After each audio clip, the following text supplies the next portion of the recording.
ពាក្យសម្ដីដែលបងប្អូននិយាយនៅក្នុងថ្ងៃនេះស្អែកបងប្អូនអាចនឹងភ្លេចគិតថាវាធម្មតាប៉ុន្តែអ្នកដែលស្ដាប់គឺ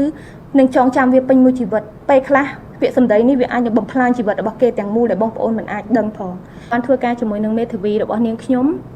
នៅក្នុងការប្រមូលភស្តុតាងដើម្បីដាក់ពាក្យបណ្ដឹងប៉ុន្តែនាងខ្ញុំសូមជំរាបដែរថាពាក្យបណ្ដឹងនេះមិន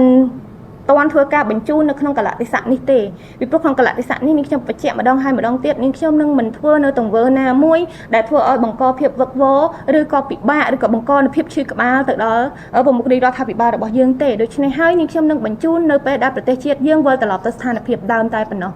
នៅក្នុងកំឡុងពេលនេះអ្វីដែលអាចធ្វើបានគឺនាងខ្ញុំនឹងមេធាវីផ្ទាល់ខ្លួនរបស់ខ្ញុំនឹងធ្វើការប្រមូលភស្តុតាងជារឿយៗសម្រាប់មនុស្សមួយក្រុមនោះពីព្រោះក្រោមមូលហេតុខ្ញុំមិនអាចបណ្ដោយឲ្យពួកគាត់បង្កនៅរឿងដដែលម្ដងជាពីរដងដោយទង្វើរបស់គាត់មិនមែនប៉ះតែមកលើខ្ញុំទេប៉ុន្តែវាបានប៉ះទៅដល់តម្លៃរបស់ស្ត្រីខ្មែរយើងទាំងមូលហើយក៏ដូចជាតម្លៃនិងសេចក្តីថ្លៃថ្នូររបស់កូនខ្មែរទាំងមូលហើយវាគឺជាគំរូដ៏អាក្រក់មួយសម្រាប់ក្មេងជំនាន់ក្រោយជាពិសេសគឺកុមារតូចៗដែលបើកនៅ social media មកឃើញអំពីភាពអវិជ្ជមានធម៌ពលអវិជ្ជមាននិងពាក្យអសុរោះជាច្រើននៅក្នុងបណ្ដាញសង្គមវាគឺជាគំរូដ៏មិនល្អមួយសម្រាប់ទំពាំងស្នងរាសីរបស់យើងអញ្ចឹងនាងខ្ញុំគិតថាអ្វីដែលនាងខ្ញុំដំណើរការតាមផ្លូវច្បាប់នៅពេលនេះសង្ឃឹមថាវាជាមេរៀនមួយដែលចង់បញ្ជាក់ប្រាប់ទៅដល់បងប្អូនថាច្បាប់នៅក្នុងប្រជាជាតិកម្ពុជាយើងនិងច្បាប់នៅលើសកលលោកគឺមានច្បាប់នៅក្នុងការការពារទៅលើបញ្ហានេះដូច្នេះហើយមុននឹងធ្វើការ comment ឬក៏បញ្ចេញមតិយោបល់ឬក៏ជឿទៅលើព័ត៌មានណាមួយនៅលើ social media សូមធ្វើការគិតនិងពិចារណាក៏ដូចជារៀបរៀងនៅពាក្យសម្ដីឲ្យបានសមរម្យ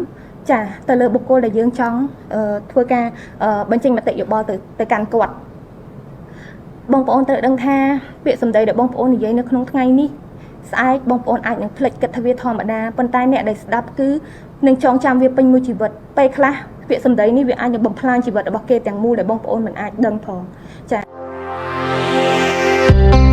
នាងគឺជាកូនខ្មែរ 100% ឪពុកម្ដាយជាជនជាតិខ្មែរ 100% និងមានសញ្ជាតិជាខ្មែរតែមួយគត់ជុំវិញរឿងរ៉ាវដែលបានកើតឡើងទាំងអបមាលម៉ានស៊ីនយូប៊ីនបានកំណត់ចំណាំមនុស្សចំនួនមួយក្រុមដែលបានធ្លាប់ប្រមាថមើលងាយជីវិតនាងម្ដងហើយម្ដងទៀតដោយពេលនេះនាងនិងមេធាវីកំពុងប្រមូលភស្តុតាងមួយចំនួនដើម្បីទុកធ្វើជាចំណាត់ការផ្លូវច្បាប់ដើម្បីទុកជាគំរូសម្រាប់អ្នកប្រើប្រាស់បណ្ដាញសង្គមផ្សេងទៀតឲ្យមានការប្រុងប្រយ័ត្នចំពោះការប្រើប្រាស់បណ្ដាញសង្គមផ្ទាល់ខ្លួនត្រង់ចំណុចនេះស៊ីនយូប៊ីនសង្កត់ធ្ងន់ថានាងនឹងមិនធ្វើអ្វីទាំងអស់ដរាបណាប្រទេសយើងមិនទាន់ទទួលបានសន្តិភាពមកវិញព្រោះក្នុងនាមជាសិល្បករនិងជាប្រជាពលរដ្ឋម្នាក់នាងនឹងមិនធ្វើអ្វីដែលបង្កការលំបាកនិងសាងភាពអវិជ្ជមានដល់សង្គមជាតិនេះឡើយ